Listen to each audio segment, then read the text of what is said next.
नमस्ते प्रिय विद्यार्थियों, मैं महावीर सिंह यादव महावीर संस्कृत कौस्तुभम नाम के ऐप पर आपका हार्दिक अभिनंदन करता हूं, स्वागत करता हूं। प्यारे विद्यार्थियों, अगर किसी विद्यार्थी ने ऐप डाउनलोड नहीं किया तो बिल्कुल ऐप डाउनलोड कर ले, क्योंकि अब 11वें नंबर की प्रश्नोत्तरी से लेकर 30वें नंबर की डायमंड टेस्ट सीरीज की प्रश्नोत्तरी तक लगातार ऐप पर ही आपका सॉल्यूशन करवाया जाएगा। और प्रति दिवस जो है 2 बजे से क्लास चलेगी। आज टेस्ट पेपर लेट अपलोड हुआ, इस कारण से जो है क्लास जो है ये अब जो है आपके 2:20 पे शुरू हो रही है। सभी को मेरी ओर से नमस्ते, जय श्री कृष्णा। देखिए, आज की जो लाइव प्रश्नोत्तरी है, इस लाइव प्रश्नोत्तरी में जो है आपके सॉल्वेशन जो होगा, मार्कर देखिए 11वें नंबर की प्रश्नोत्तरी है और नहीं है यहां 11वें नंबर की प्रश्नोत्तरी में देखिए पहला प्रश्न है, नव संस्कृत शिक्षणस्य लोकप्रिय सिद्धांत अस्ति। नवीन संस्कृत शिक्षण का लोकप्रिय सिद्धांत कौन सा है? ए अभ्यास सिद्धांत है, बी खंड सिद्धांत है, सी कृत्वा शिक्षणम सिद्धांत है, डी रोचकताया सिद्धांत है। एबीसीडी में से उत्तर देना है। नवीन संस्कृत शिक्षण का लोकप्रिय सिद्धांत कौन सा है? अभ्यास सिद्धांत, खंड सिद्धांत, कृत्वा शिक्षण सिद्धांत, रोचकता के सिद्धांत। तो यहां सटीक उत्तर आएगा कृत्वा शिक्षण सिद्धांत, करके सीखो सिद्धांत, लर्निंग बाय डूइंग, करके सीखो सिद्धांत।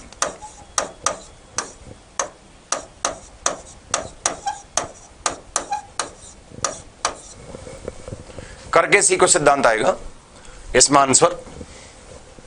अब देखिए, संस्कृत शिक्षणाय प्राथमिक स्तरे समुचिता प्रणाली भवेत। संस्कृत शिक्षण के लिए प्राथमिक स्तर पर समुचित प्रणाली होनी चाहिए। ए पाठशाला, बी पारायणम, सी अनुवादय, डी पाठ्य पुस्तकम। सटीक उत्तर, संस्कृत शिक्षण के लिए प्राथमिक स्तर पर समुचित प्रणाली होनी चाहिए। तो पाठशाला, पारायण, अनुवाद, पाठ्य पुस्तक। देखिए, ये सहायक विधि है।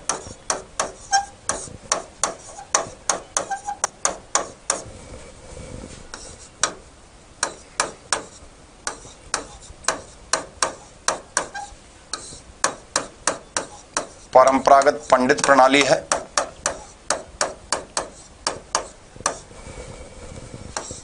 ये रटन पद्धति आश्रित है।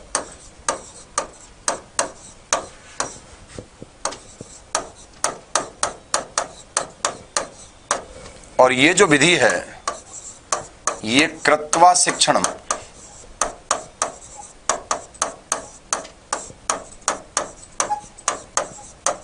सिद्धांत आश्रित है। कृत्वा शिक्षणम सिद्धांत पर आश्रित है। अब देखिए, सटीक उत्तर आएगा या सी आंसर आना चाहिए। और अगला है, शिक्षण आधार कौशले किम शिक्षणम सूत्रम भवति। शिक्षण आधार कौशल में कौन सा शिक्षण सूत्र होता है? ए अंशात पूर्णम प्रति, ये गलत है क्योंकि पूर्ण से अंश की ओर होता है। नियमात उदाहरणम प्रति, उदाहरण से नियम की ओर होना चाहिए। व्यवहारात सिद्धांत प्रति, सिद्धांत से व्यवहार की ओर होना चाहिए। सटीक उत्तर आएगा ये बी ज्ञातात अज्ञातम प्रति, ज्ञात से अज्ञात की ओर। क्योंकि शिक्षण आधार कौशल होता है प्रस्तावना कौशल,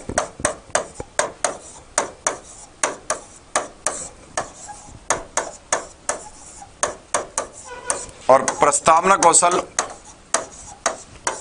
पूर्व ज्ञान का परीक्षक है।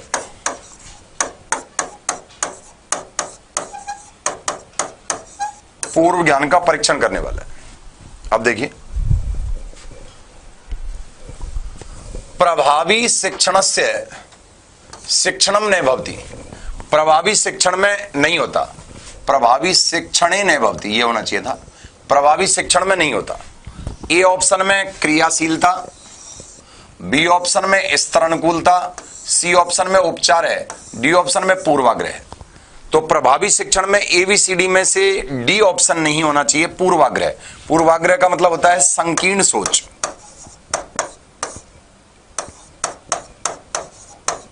संकीर्ण विचारधारा, भाई भतीजावाद और जो है शोषण चक्र, इस तरह की बातें यहां रहती हैं, तो ये नहीं होगा, पूर्वाग्रह नहीं होगा।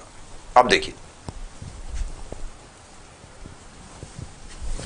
गद्य शिक्षणाय अनिवार्यम अस्ति, गद्य शिक्षण के लिए अनिवार्य है। ए में छंदोबद्धता, बी में रसिकता, सी में पद प्रांजलता, डी में सात्विक अभिनय। गद्य शिक्षण के लिए अनिवार्य है छंदोबद्धता, रसिकता, पद प्रांजलता, सात्विक अभिनय। तो गद्य शिक्षण के लिए जो अनिवार्य है वह है सी, पद प्रांजलता, क्योंकि छंदोबद्धता, रसिकता ये पद्य शिक्षण में होते हैं और सात्विक अभिनय नाट्य शिक्षण में होता है।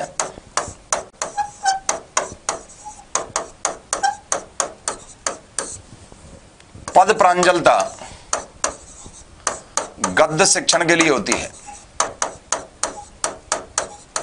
पद प्रांजलता और समास बहुलता ये दो विशेषताएं गद्य की होती हैं। अब देखिए,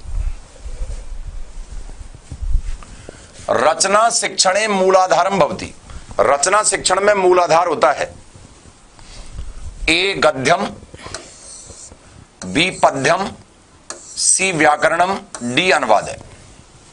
रचना शिक्षण का मूल आधार है गद्य, वर्णन योग्य,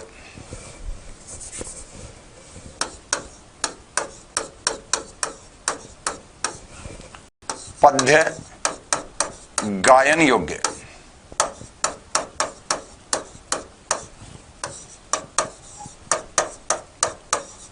शुद्धिकारक, अनुवाद, भाषा परिवर्तक। तो सटीक उत्तर आएगा यहां व्याकरण। व्याकरण के ज्ञान के बिना जो है रचना शिक्षण नहीं होता।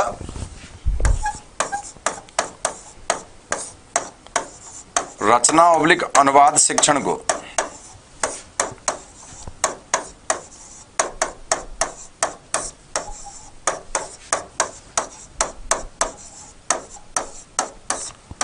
व्याकरण शिक्षण का ही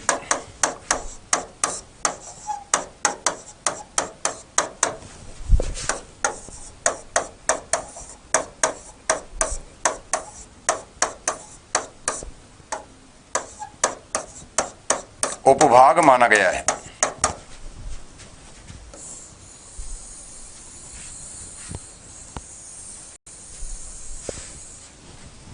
रचना अथवा अनुवाद शिक्षण को व्याकरण शिक्षण का ही उपभाग माना गया है। अब देखिए, कै विधि परंपरागत नवीन चेने अस्ति, ऐसी कौन सी विधि है जो परंपरागत और नवीन दोनों रूपों में उपलब्ध नहीं है। जो है ए में व्याख्या विधि, व्याख्या,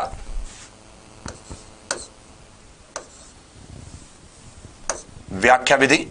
देखिए ये शुद्ध लिखा हुआ नहीं है तो इसको यहां शुद्ध लिख देता हूं, व्याख्या। ए में व्याख्या विधि, बी में प्रश्नोत्तर विधि, सी में कथा विधि और डी में प्रत्यक्ष विधि। अब देखिए कौन सी विधि ऐसी है जो परंपरागत और नवीन नहीं है। तो देखिए ऐसी विधि जो परंपरागत रूप से भी चल रही है, नवीन रूप में भी चल रही है। तो यहां देखिए प्रत्यक्ष विधि पूरी तरह से नवीन विधि है।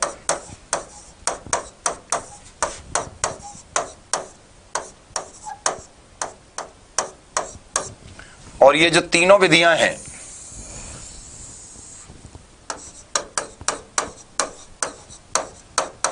परंपरागत भी हैं प्लस नवीन भी हैं। इनका परंपरागत रूप से प्रयोग होता है और नवीन वर्तमान में भी प्रयोग हो रहा है। अब देखिए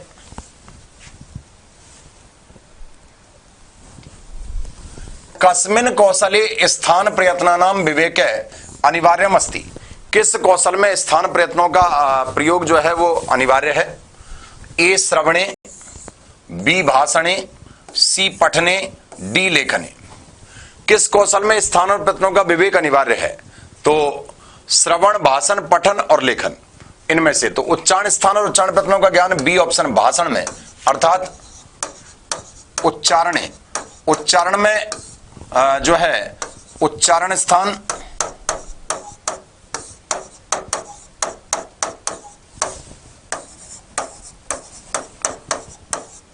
उच्चारण प्रयत्न, ज्ञान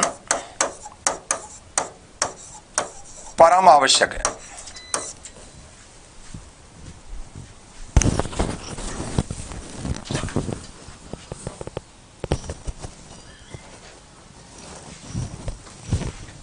और सुन, लाइव चैट सही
देखिए।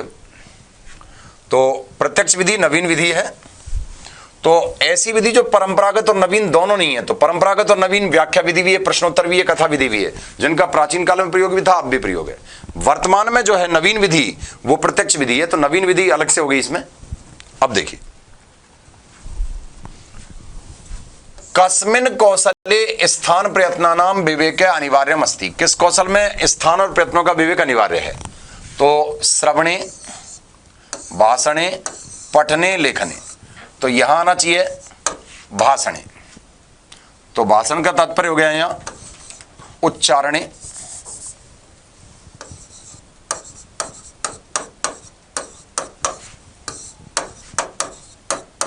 स्थान प्रयत्नानाम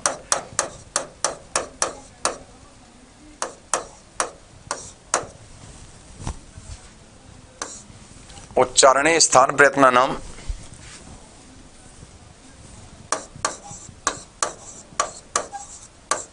विवेक है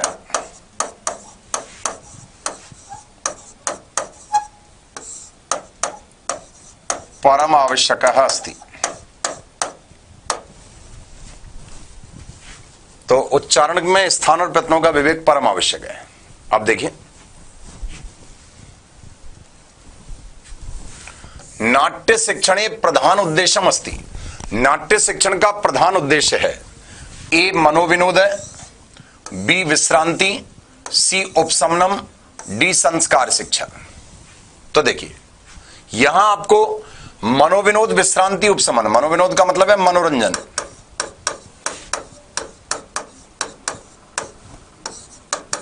विश्रांति का अर्थ है दुख निवारण,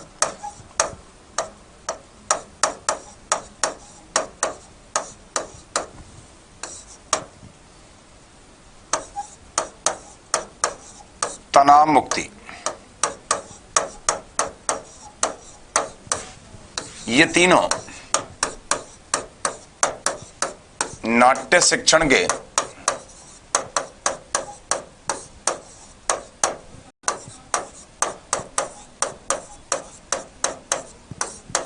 सामान्य उद्देश्य है। अब देखिए, संस्कार शिक्षा जो है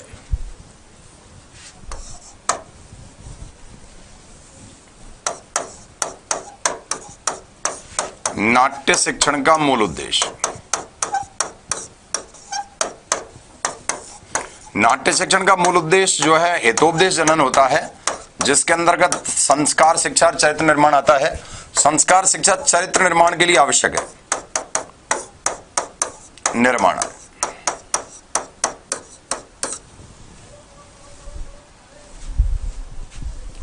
सूक्ति शिक्षणाय प्रभावी विधि अस्ति।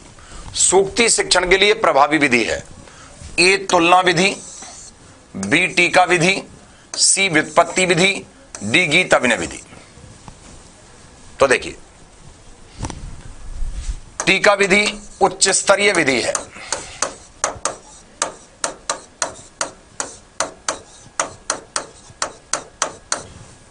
व्युत्पत्ति विधि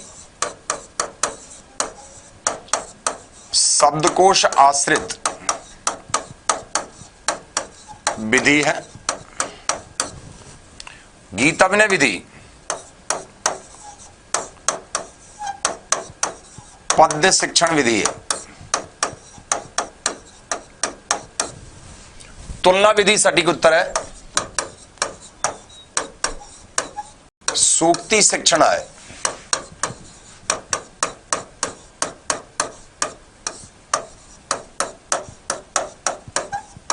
उपयुक्त है। सूक्ति शिक्षण के लिए सबसे ज्यादा उपयुक्त है क्योंकि इसमें संस्कृत भाषा के कथन का हिंदी अंग्रेजी भाषा के कथन से तुलना करते हुए जो है भावार्थ बोध कराया जाता है।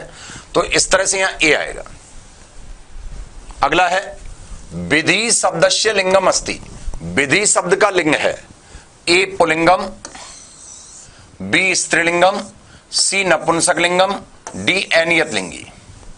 तो विधि शब्द का लिंग कौन सा है? तो देखिए, सबसे पहले जो है विधि शब्द को हम देखें तो वी धन धा, धन की, बी उपसर्ग है,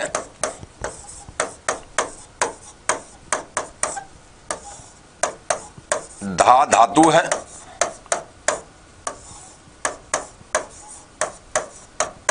कृत प्रत्यय है, की प्रत्यय का अवशेष होता है ई। अब देखिए, जो विधि है वो की प्रत्यांत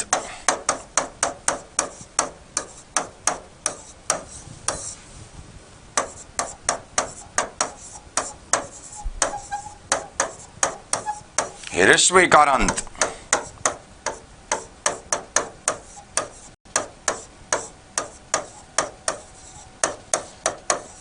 पुल्लिंग शब्द है, की प्रत्यय के योग से बना हुआ ह्रस्व इकारांत पुल्लिंग शब्द है।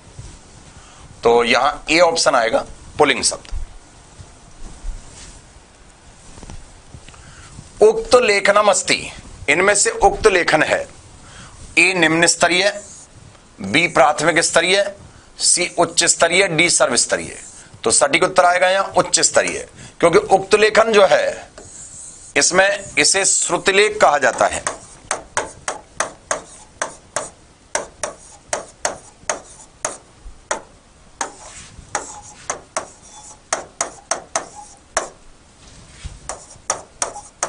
शब्द चयन शुद्धता,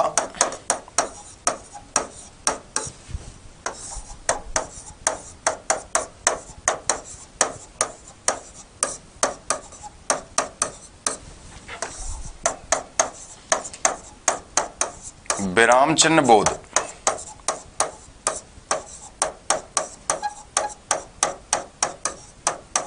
आश्रित है। शब्द चयन शुद्धता पर आश्रित है, वर्ण स्वरूप ज्ञान पर आश्रित है, विराम चिन्ह बोध पर आश्रित है। तो श्रुतिलेख जो है इसके लिए उच्च स्तरीय माना गया, क्योंकि इसमें जो है वक्ता द्वारा कहे गए कथन को सुनकर श्रोता द्वारा जो है लिखा जाता है। अतः श्रोता का विराम चिन्हों का ज्ञान होना, शब्द चयन शुद्धता होना, वर्ण स्वरूप ज्ञान होना परम आवश्यक होता है, और ऐसा उच्च स्तर पर संभव है। अब देखिए, रिक्त स्थान है कविनाम गणना प्रसंगे कनिष्ठ का अधिष्ठित है कालिदास है। इस कथन की पूर्ति करनी है उचितव्य से। मिथ्या, पुनः है, किल, पुरा। मिथ्या का अर्थ है असत्य, पुनः का अर्थ है फिर से,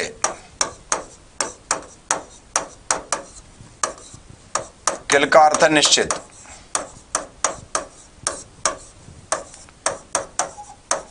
पूर्व काल में। सटीक उत्तर आएगा डी, पुरा। पुरा का अर्थ है पहले। पुरा कविनाम गणना प्रसंगे कनिष्ठ का अधिष्ठित है कालिदास है। अधुना अपे तत्तुल्य कवे अभावात अनामिका सार्थकवती बहु। प्राचीन काल में जब श्रेष्ठ कवियों की गणना की जाती थी तो कालिदास को सबसे छोटी उंगली अर्थात अनामिका उंगली पर गिना जाता था। आज तक कालिदास के मुकाबले कोई श्रेष्ठ कवि उत्पन्न नहीं हुआ, इसलिए जो कालिदास के लिए जो है छोटी छोटी जो उंगली है वही अनामिका उंगली बन गई या सर्वश्रेष्ठ उंगली बन गई। तो यहां पूरा आएगा। अब देखिए, पयपानम रिक्त स्थान केवलम विस्वर्धनम, पयपानम केवल विस्वर्धनम, कुक्कुराणाम भुजंगानाम सिंहानाम मूर्खानाम। कुक्कुराणाम का मतलब श्वानों के लिए, श्वानों का, सर्पों का,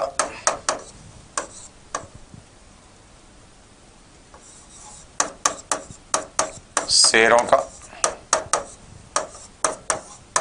मूर्खों का। सटीक उत्तर आएगा बी, भुजंगानाम।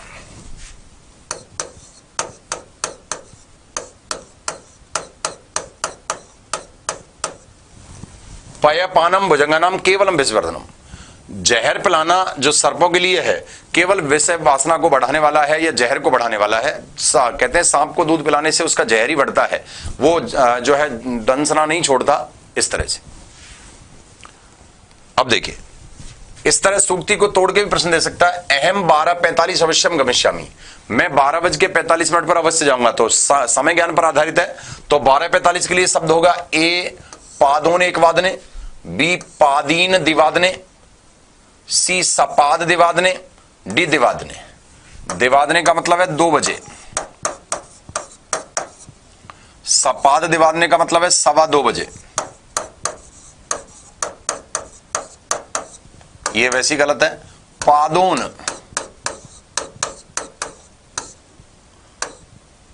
एक वादने, इसका अर्थ है 12:45। तो सटीक उत्तर आएगा यहां ए, पादोन एक वादने। 1 बजने में 15 मिनट कम है। अग्रिम प्रश्न है, मोहने 6 बजे का समय दिया हुआ है, ग्रहम आगमिष्यति। मोहन 6 बजे घर आता है। ए ऑप्शन में सट वादने, बी ऑप्शन में सटी वादने, सी ऑप्शन में सड़ वादने, डी ऑप्शन में ससा वादने। तो प्यारे विद्यार्थियों, सटीक उत्तर आएगा सी, सट वादने, क्योंकि संधि हो जाएगी यहां सट धन वादने। तो टे धन व करेंगे तो टे के स्थान पर डे हो जाएगा, जसत्वादेश। और यहां सूत्र काम करेगा झलाम जसवंते।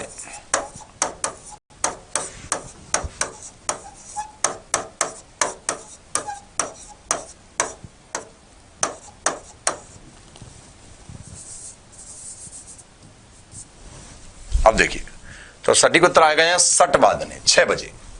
टे का डे हो जाएगा संधि से, यही इसमें खास बात थी। और देखिए, शांताकारम भुजग सैनम पद्मनाभम सुरेशम विश्वाधारम गगन सदृश्यम मेघ वर्णम शुभंगम लक्ष्मीकांतम कमल नयनम योगी भी ध्यान गम्यम वंदे विष्णुम भव्य हरम सर्वलोकई एक नाथम। देखिए, ए में हरिणी, बी में मंदाक्रांता, सी में शिखरणी, डी में बसंतिलका। तो देखिए, ये तीनों जो हैं सप्तदश वर्णात्मक हैं।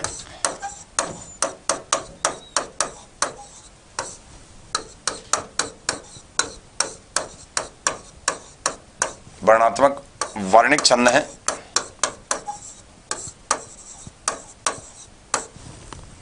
बसंतिलका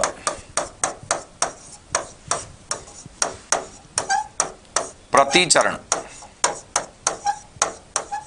चतुर्दश कोष्टक में 14 है।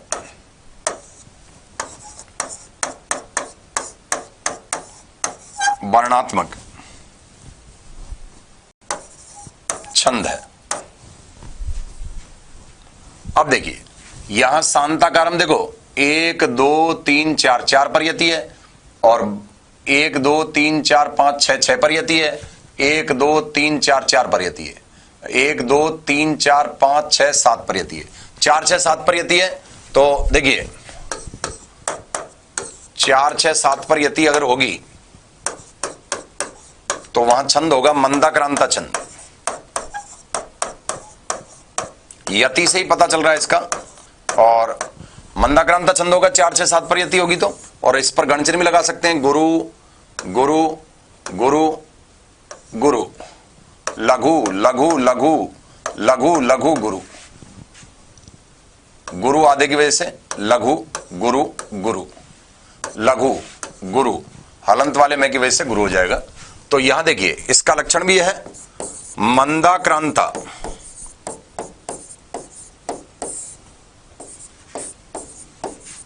अंबुधि, रस नगई,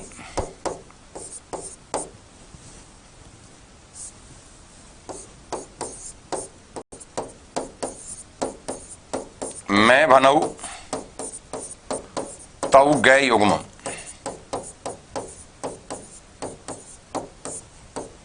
मंदाक्रांता अंबुधि रस नगई मैं बनऊ तऊ गए युग्म, जिस छंद के प्रत्येक क्षण में क्रम से मगन। अब देखिए यहां मगन आया है,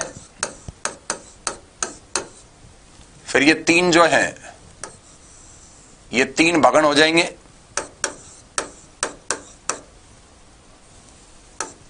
फिर ये 3 नगन हो जाएंगे,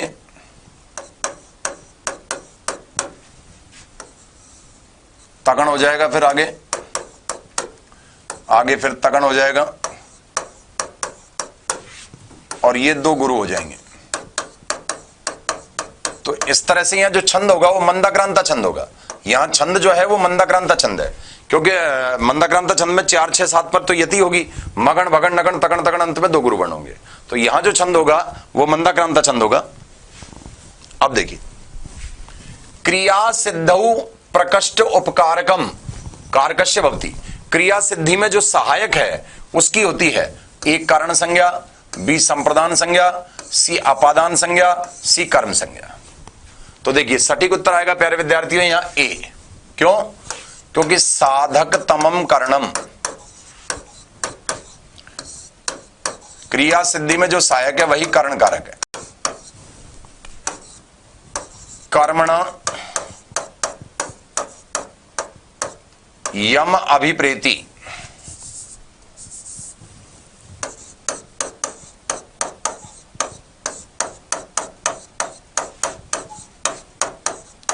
से संप्रदानम,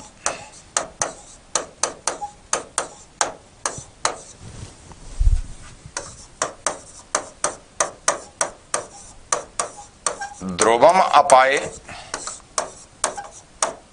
अपादानम।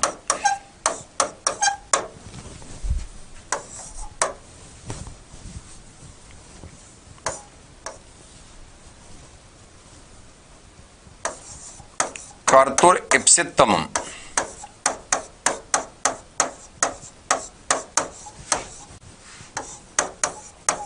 कर्म, ये सूत्र है इनके। तो क्रिया सिद्धि में जो सहायक होगा उसे कर्ण कारक माना जाएगा। अब देखिए अशुद्ध वाक्यम चिनुत, इनमें से अशुद्ध वाक्य को चुनो। ए में बलीम याचते वसुधाम, शिष्य गुरुणा प्रश्नम पृच्छति, गाम दोग्धि पय से ग्रामम अजाम नयति। ये 4 सेंटेंस है। तो देखिए पहले में एकथितम च सूत्राश्रित है,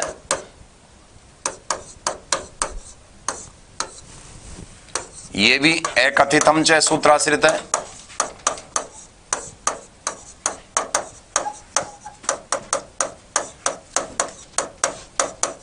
द्विकर्मक धातु के योग में सामान्य कर्म और विशिष्ट कर्म दोनों में जो है द्वितीय विभक्ति लगती है, और ये भी एकथितम च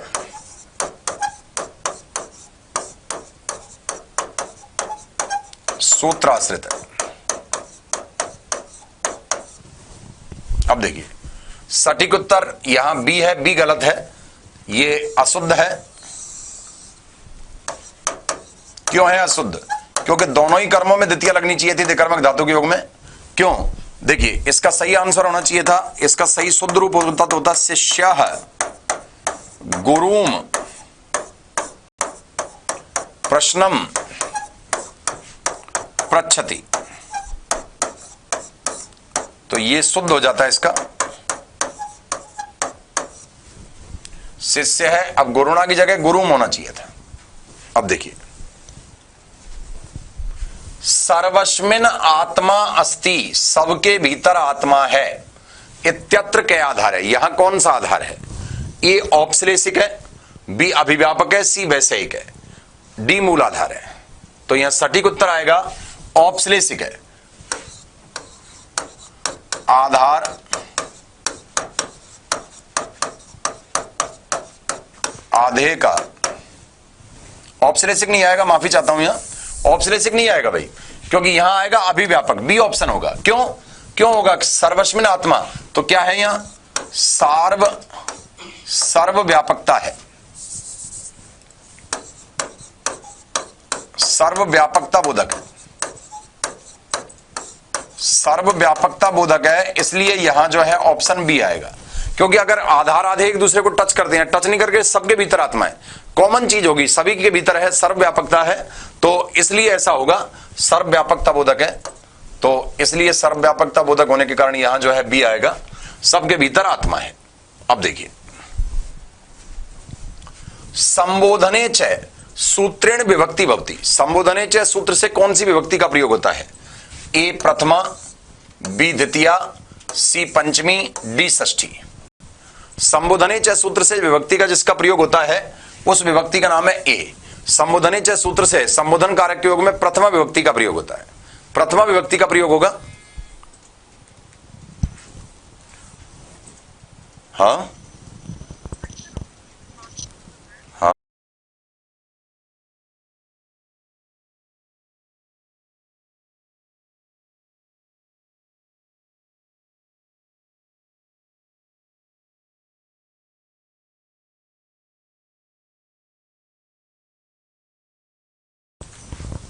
देखिए ए में प्रथमा, तो प्रथमा आएगा संबोधने च सूत्र से, प्रथमा विभक्ति का प्रयोग होगा। उपएति बराबर उपैति, क्योंकि ए धन ए बराबर आई हो जाएगा, और उपैति में जो है वृद्धि संधि है, उपैति में वृद्धि संधि है। अब ये पूछना चाह रहा है हमसे, उपैति इत्यत्र संधि विधायकम सूत्रम अस्ति, उपैति में संधि विधायक सूत्र कौन सा है? ए वृद्धि रेचि, बी एति एदति उट्सु, एदति है, एति एदति उट्सु, सी में ऋते च तृतीया समासे, डी में स्वादि ऋण। तो यहां सटीक उत्तर आएगा बी, एति एदति उट्सु सूत्र से जो है यहां उपैति में वृद्धि संधि है, क्योंकि यह सूत्र कहता है कि अकारांत उपसर्ग धन एति एदति ऑब्लिक उ है, तो उचित वृद्धि आदेश होगा।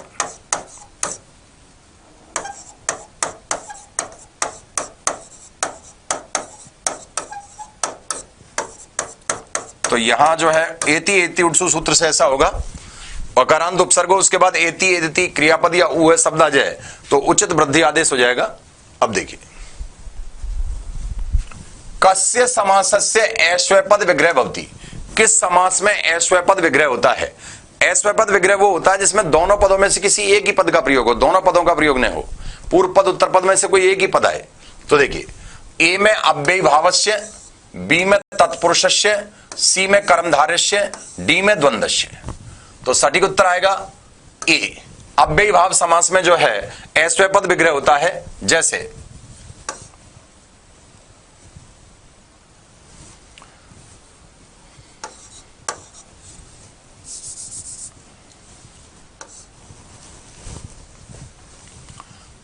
इसमें देखो, उदाहरण के तौर पर हम देख सकते हैं यथाशक्ति,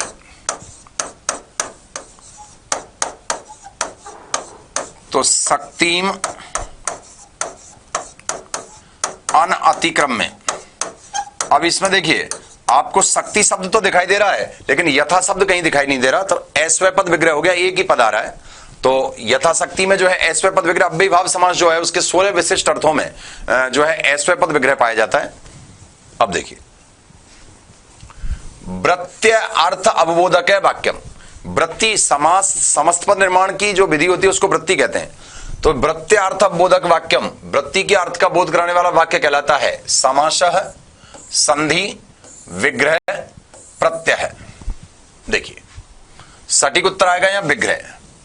समास की परिभाषा है समशनम समासः।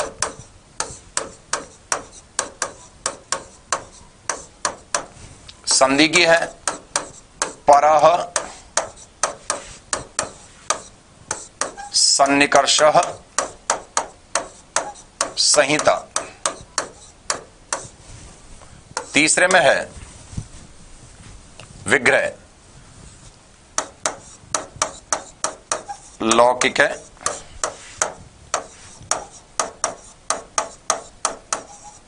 अलौकिक है।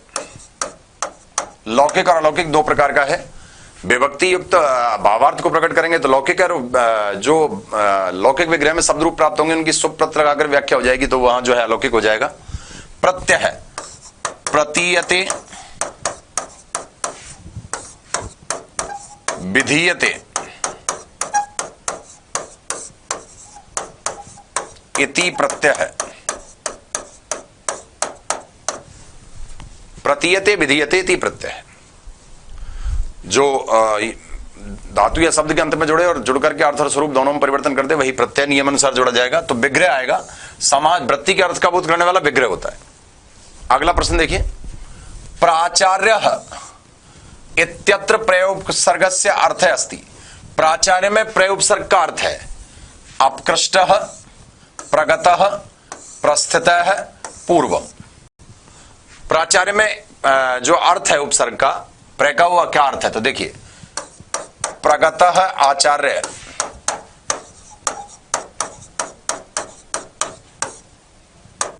प्राचार्य। अग्रगण्य जो आचार्य है, प्रगत का मतलब है अग्रगण्य, वही प्राचार्य है। देखिए प्राचार्य में जो है प्रादि तत्पुरुष समास है।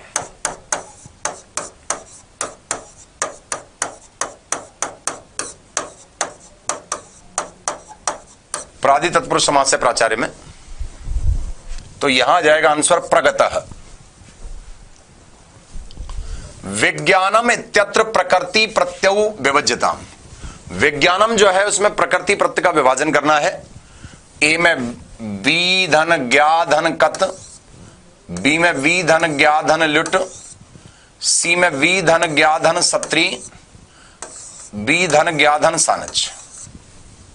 यहां उचित उत्तर देना है। सटीक उत्तर आएगा यहां बी। लुट प्रत्यय में यू शेष रहता है और यू का अन हो जाता है, और कत प्रत्यय में तय शेष रहता है, सत्री में अत शेष रहता है, इत संज्ञा अनुबंध लोप के बाद सानच में आन शेष रहता है। तो विज्ञानम, विज्ञानम में जो है, अब ये जो है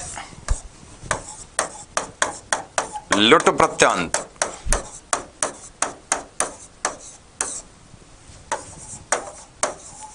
अकारांत,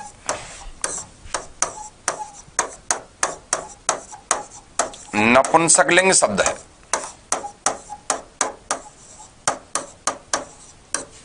लुट प्रत्यय के योग से बना हुआ अकारांत नपुंसकलिंग शब्द है। अब देखिए, मुहूर्तम ज्वलितम श्रेय नैच धूमायितम चिर। तो ए में चिरम आना चाहिए, बी में खलु, सी में नूनम, डी में किल। इनमें से क्या आना चाहिए? एबीसीडी में से यहां ए आएगा चिरम। मुहूर्तम ज्वलितम श्रेष्ठ, थोड़ी देर के लिए अग्नि बन के जलना श्रेष्ठ है। धुआं धुआं करके जो है जीवन जीना ठीक नहीं है। अर्थात जीवन को जीना है तो पूरे जोश और जुनून के साथ जीना चाहिए। उसमें जो है उसे दुखों का रोना रोते हुए काटने से कोई लाभ नहीं है। खलु का मतलब निश्चय, न्यूनम के लिए, सब निश्चय के लिए है।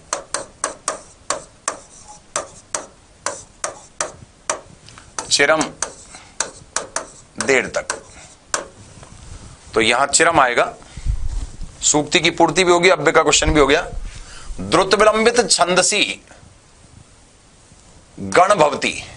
द्रुत विलंबित छंद में गण व्यवस्था पूछ रहा है। नगण भगण भगन रगण, तगण भगन रगण भगन, जगण तगण जगन रगण, तगण तगण सगण जगन।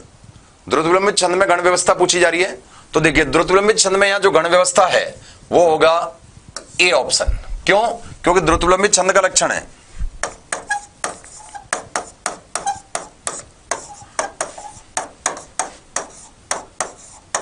द्रुत विलंबितम आह।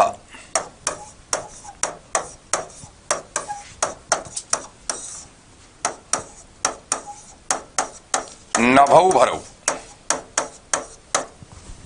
जिस छंद के प्रत्येक चरण में नगण भगन भगन रगण होंगे उसे द्रुत विलंबित छंद कहा जाएगा।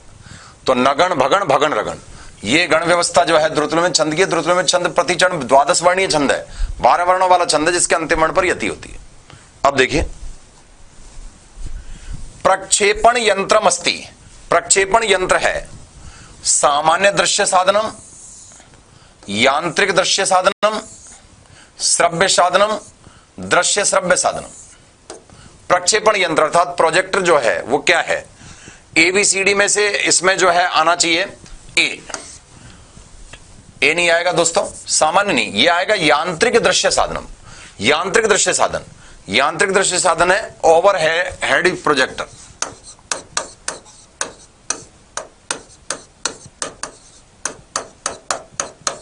प्रोजेक्टर ओवरहेड प्रोजेक्टर जो है यांत्रिक दृश्य साधन है। अब देखिए निम्नलिखितेषु पठन शिक्षणस्य विधि नास्ति। निम्नलिखित में से पठन शिक्षण की विधि नहीं है। ए में चित्र विधि, बी में अनुकरण विधि, सी में प्रश्नोत्तर विधि, डी में वर्णोच्चारण विधि। निम्नलिखित में से पठन शिक्षण की विधि नहीं है। चित्र विधि नहीं है, अनुकरण विधि नहीं है, प्रश्नोत्तर विधि नहीं है, वर्णोच्चारण विधि नहीं है। तो देखिए यहां जो है चित्र विधि भी जो है पठन शिक्षण के लिए होती है, अनुकरण विधि भी होती है, प्रश्नोत्तर वर्णोच्चारण विधि ये जो है भाषण शिक्षणाएं होती है। भाषण शिक्षण में होती है वर्णोच्चारण विधि। तो ये डी ऑप्शन जो है यहां आएगा। देखिए तो ये आपकी प्रश्नोत्तरी यहां जो है परिपूर्ण हुई। सभी ने धैर्यपूर्वक सुना, समझा और जाना, उसके लिए बार बार सभी को धन्यवाद और सभी को मेरी ओर से नमस्ते। जय श्री कृष्ण।